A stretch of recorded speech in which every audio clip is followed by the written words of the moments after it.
What's going on, everybody? It's Peyton Doyle, host of the Peyton Doyle Show. I hope you all are having a fantastic day today. And today is a very special day.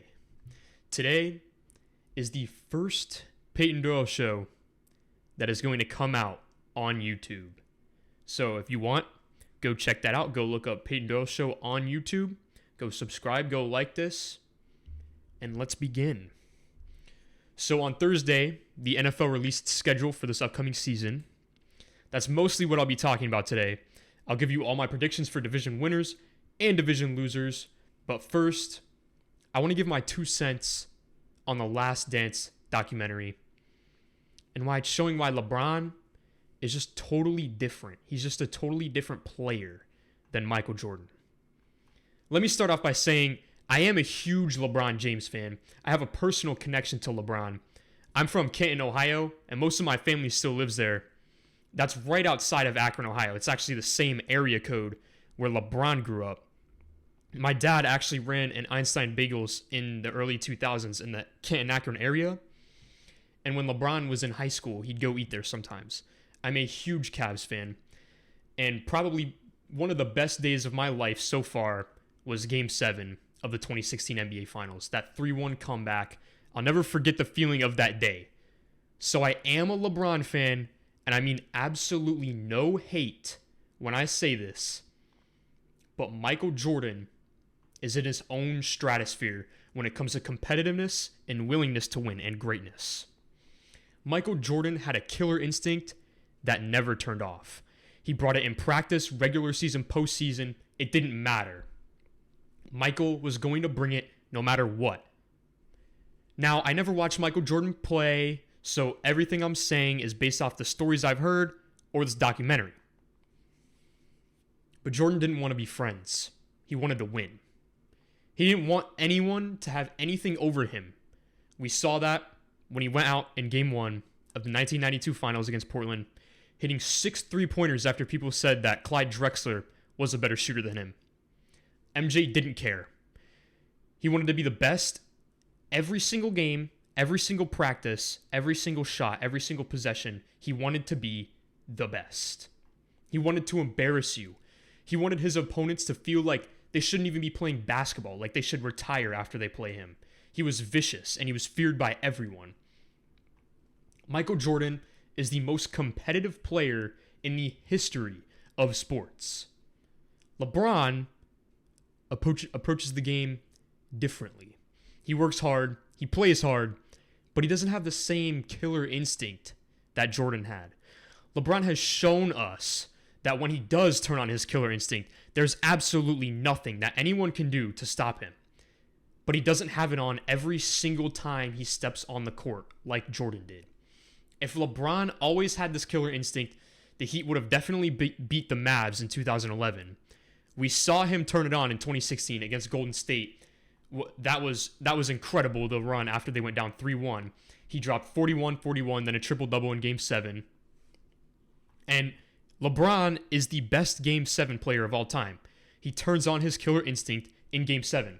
The difference is Jordan wouldn't let it get to Game 7. He brought it in Game 1, 2, 3, 4, and if needed, 5, 6, and 7. It didn't matter. I feel like this is why they're just two separate players. They approach the game with two different mentalities, and that's what's missing from LeBron at times. He's not mean. He's not a jerk. People aren't scared of LeBron at every moment. People were scared of Michael. It didn't matter if it was his teammates in practice going against him. It didn't matter if it was just a regular season game. That didn't matter. People feared Michael Jordan at all times, every single time he was on the court. It's not the same for LeBron. I feel like that's why LeBron gets hate from guys like Skip Bayless. They want LeBron to remind them of MJ when LeBron doesn't want to be MJ. He wants to be LeBron. Okay, now, let's get into division winners and division losers for the NFL now that the schedule is out.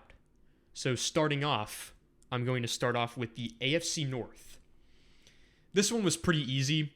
Baltimore is going to win this division. However, I believe Cleveland is going to put up a pretty strong fight this season. Baltimore is still clear favorites to win this division. They have the best team, and while Lamar hasn't won a postseason game, he still is more proven than Baker Mayfield. The Ravens also have the easiest schedule based on 2019 opponent win percentage. I say 12-4 for the Ravens this season. I think that's what they're going to. I think that's what they're going to do. I think they're going to go 12-4. They're going to split with Cleveland and Pittsburgh probably, and they have a tough game week 3 against the Chiefs. Obviously, of course, the Chiefs, defending Super Bowl champs. That's going to be a tough game.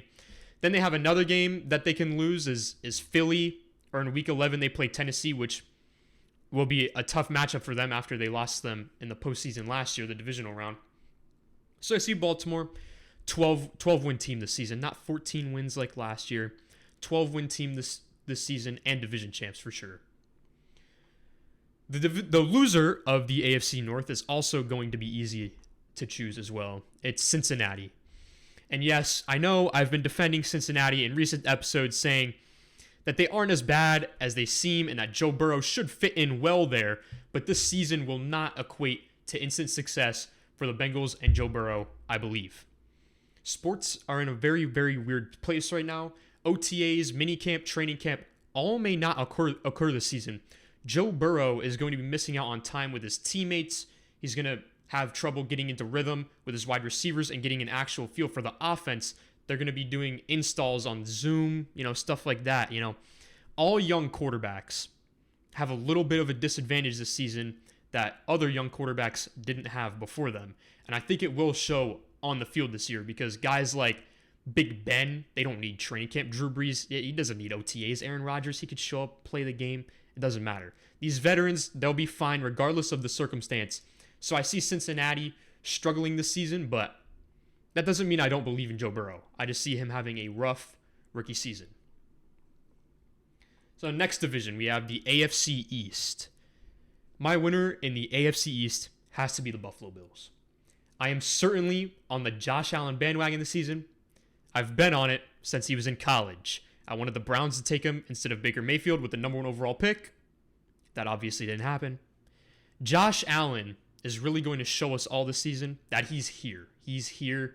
He finally has a number 1 option at wide receiver with Stephon Diggs, and now they still have John Brown. And John Brown, who quietly had a very, very great season last year, caught for over 1,000 yards. Those are 2 speedsters with a quarterback who has a bazooka for an arm. The Bills are going to be surprisingly explosive this season, which they weren't last year, but they will be this year. Their schedule is pretty tough, though. They have a 4-game stretch against the Rams. Then they have to travel to Las Vegas to play the Raiders. And then they have to go to Tennessee to play the Titans. And then they come back home. And then they have to face Kansas City. That's a 4-game stretch. It's going to be a difficult one. They have to play the AFC West, tough division, and the NFC West, tough division. Both of those divisions, probably 2 of the best divisions in the NFL. So it's not going to be easy for the Bills, but they are in a weak division. So I'd say the Bills go 10-6, and that should be good enough to win the AFC East this season, I'm pretty sure. Yeah, sounds like a good number. Because the Jets, you're looking at probably like, 8-8, 7-9 with the Jets. The Dolphins, they're still rebuilding. We don't know how Tua's going to be. So you're probably looking at 7-8 or 7-9, 6-10 with Dolphins and New England. Who knows what's going to happen with New England this year? They're my losers. The loser of the AFC East is the New England Patriots. And I think it's by design. The Patriots have the hardest schedule based on 2019 opponent win percentage. Looking at the Patriots' schedule, they don't have better weapons than any team that they play this season. I honestly could see them going into their Week 6 bye winless. 0-6, or 0-5 rather. Their first 5 games are at home against Miami, then in Seattle, then they play against the Raiders, and then they play in Kansas City. And then they go against the Broncos right after that. That's just a brutal way to start off your season. Then the week after their bye, they have to play the 49ers. The Patriots are going to get buried pretty early, and teams that get buried early, they tend to tank. They still have to play the Ravens, Texans, Cardinals, and Rams after their bye week. That's a brutal schedule, and if they finish anything above 3-13, it's only because of Bill Belichick. I think with the early struggles, we're going to realize Jarrett Stidham isn't the guy. Belichick's going to realize that if he hasn't realized it already. And they're going to start tanking for Trevor Lawrence out of Clemson. I think that's what they're going to do. AFC South. The AFC South is consistently one of the worst divisions in football, but it always seems to be an interesting one. Right now, I have to give the nod to the Tennessee Titans as the division champs. They made the AFC Championship last season. They have arguably the best running back in the NFL, Derrick Henry. It's hard to tell how much better they're going to be. They didn't really improve too much this offseason, kind of just stayed the same, gave Ryan Tannehill a massive contract. They have a somewhat tough schedule.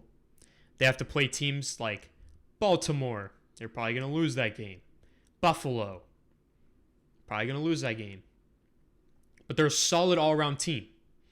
And probably the most well-rounded team in that division. If the Texans win, it's only because of Deshaun Watson. And the Colts have a big question mark at quarterback in Phillip Rivers. We don't know how he's going to be in a new system, and we don't know if he has anything left in the tank.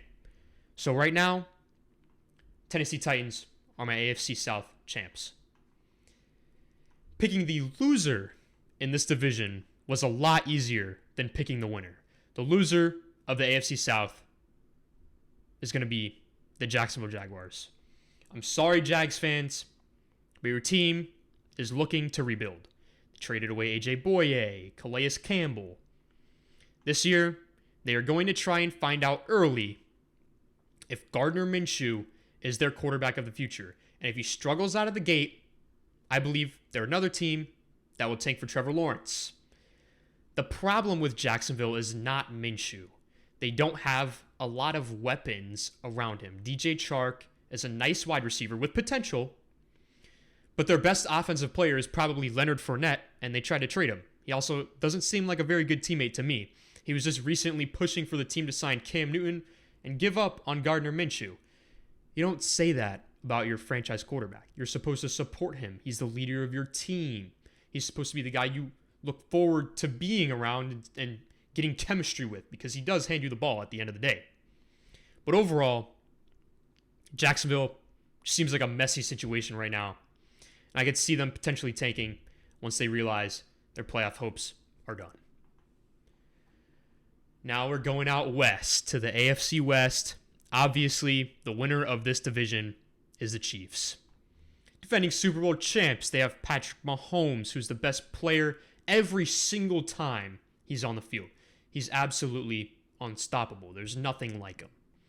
They also have 20 of 22 starters coming back from the Super Bowl team last season to play this season. And they got more depth at the running back position by selecting Clyde Edwards-Helaire in the first round. But the road isn't going to be an easy one. It's not going to be easy for Kansas City this year. They play in a tough division, and they also need to play the tough NFC South with New Orleans, Tampa Bay, Carolina, Atlanta. All these teams, they're tough teams.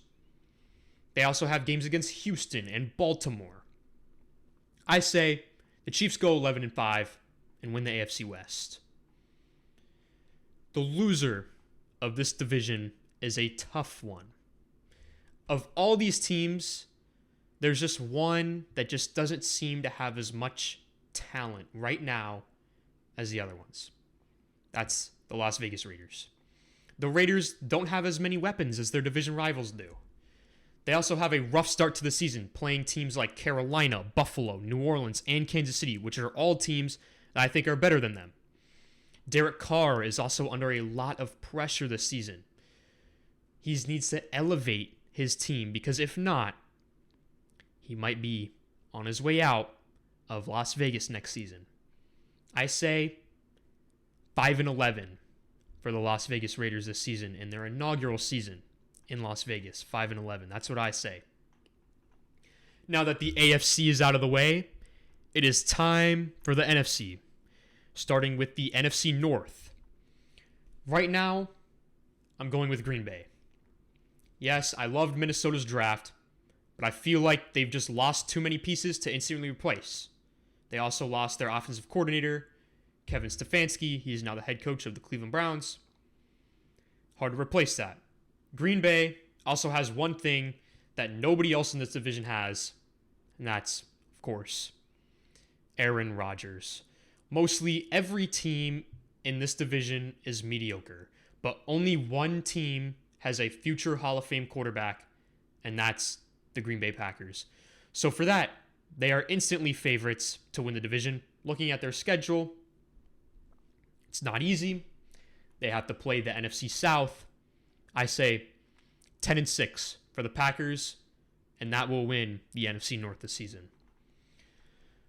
The loser of this division is going to be Chicago. I understand Detroit isn't much better, but Stafford is honestly a borderline elite quarterback when healthy, and the Lions weren't looking too bad last season before he got hurt. The Lions also had a great draft. I really loved them picking DeAndre Swift out of Georgia in the second round. He's really going to provide much needed help to that backfield that Matt Stafford honestly hasn't had in a while. So the Lions, they aren't looking too bad going into next season, I don't think. But the Bears, they are. They're looking really bad. I understand that the defense is great, but no defense is great if it's on the field for too long. I don't have a crystal ball, but if I did, I'm sure it would predict a lot of 3-and-outs for the Chicago Bears offense this season. Also, they're the least secure team at the quarterback position in this whole division by far. Mitch Trubisky is the worst quarterback in the NFC North, without a doubt. And his team has basically given up on him, declining his fifth-year option. Nick Foles isn't too much better either. Outside of one good regular season and one magical postseason run in Philly, he hasn't shown us anything to believe he's more than just a really good backup quarterback. He hasn't been consistent, especially outside of Philadelphia. He's looked awful outside of Philadelphia. The schedule gets tough for Chicago too, and it gets tough pretty fast. Starting in week 4, they have to play Indianapolis, Tampa, Carolina, the Rams, the Saints, Tennessee, and Minnesota. All this before their bye week in week 11. After the bye week, they played Green Bay, Houston, Minnesota, and Green Bay again. That's tough. That's really, really tough. I say that the Bears, they go 4-12, and they are also a team that may be in the tank for Trevor sweepstakes, in my opinion. Next division, NFC East. Easily, the NFC East is one of the weakest divisions in football.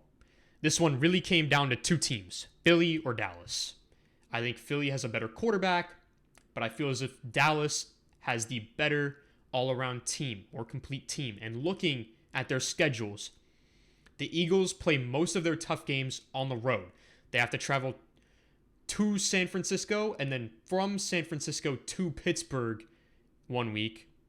That's never easy, going from West Coast back to East Coast in 1 week. That's hard to do. Plus, those are two solid teams. Those are going to be hard matchups for them. Then they also have to go to Cleveland and Green Bay in the wintertime, and that's never easy with how cold it gets there. It's never easy to play in the cold, especially on the road, because you don't have any energy. You just traveled. It's cold. It's not a whole lot of fun. So the winner of this division will be the Dallas Cowboys.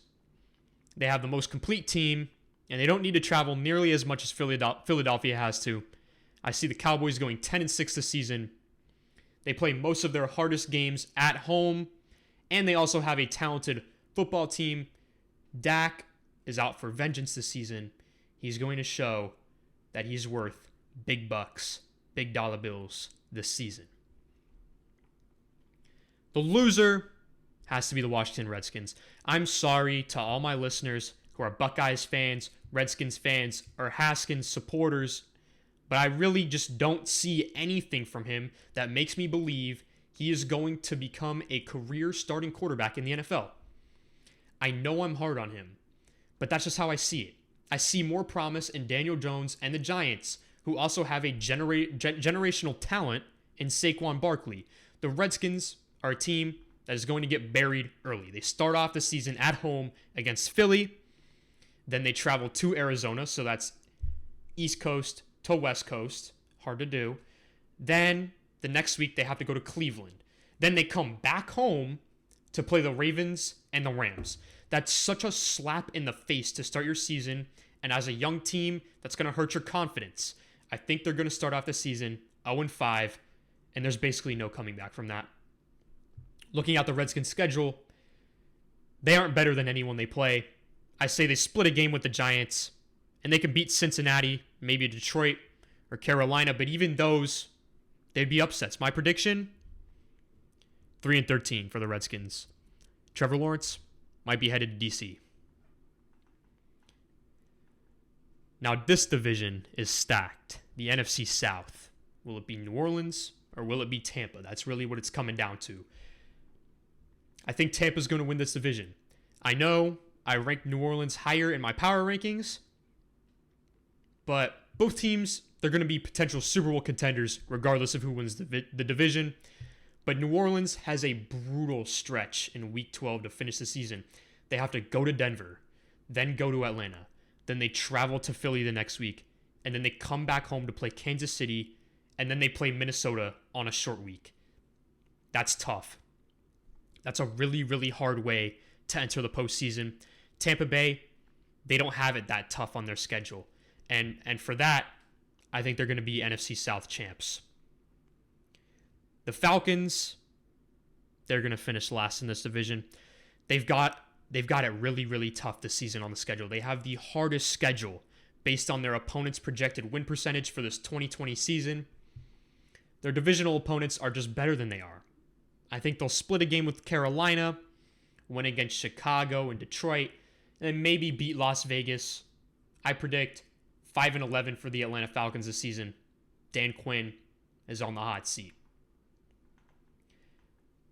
Now, the NFC West, the final division. The NFC West champion is going to be the Seattle Seahawks. Russell Wilson is the second best quarterback in this league, and we need to respect him like he is. They are getting Chris Carson back healthy. That backfield is going to be healthy again. They're not going to need to rely on Marshawn Lynch anymore. Plus, I think Chris Carson is a pretty underrated running back, in my opinion. I think he is. I also like DK Metcalf going into his second season. Showed a lot of promise last season, and he was a really good wide receiver for Russell Wilson. I think that he's going to be his favorite target by the end of the season. They start off this season with some very winnable games as well. Their first 4 weeks are against Atlanta, New England, Dallas, and Miami. It's always nice to get into a rhythm. Start the season, I predict 12-4 for Seattle this season, especially if that backfield stays healthy. I think that they could have made a deep playoff run last year had that backfield have been healthy, but it wasn't. And if it stays healthy, I think they could do it again this year. Last place in this division is probably going to finish 7-9. This division, it's a good one. Right now, I'm actually going to go with the Rams. I know Arizona has not really proved anything, but honestly, neither have the Rams without Gurley. And now Brandon Cooks is gone too. Arizona is a team that's trending upwards, while the Rams, they're trending downwards. The Cardinals also have more winnable games earlier than the Rams do. That can help a young team boost their confidence early, get them a lot of energy. They want to play. I see the Rams finishing last place in the division with a 7-9 record. They're still going to be a tough team to beat. No slouches. But they're in a tough division, and they have a tough schedule. So for that, I say 7-9 for the Rams this season. That's going to be last place in the NFC West. So that's it, everyone. Thank you all so much for listening and or watching now. Please make sure to like, follow, or subscribe wherever you may be listening or watching. And make sure to come back next week for the next episode. Thank you.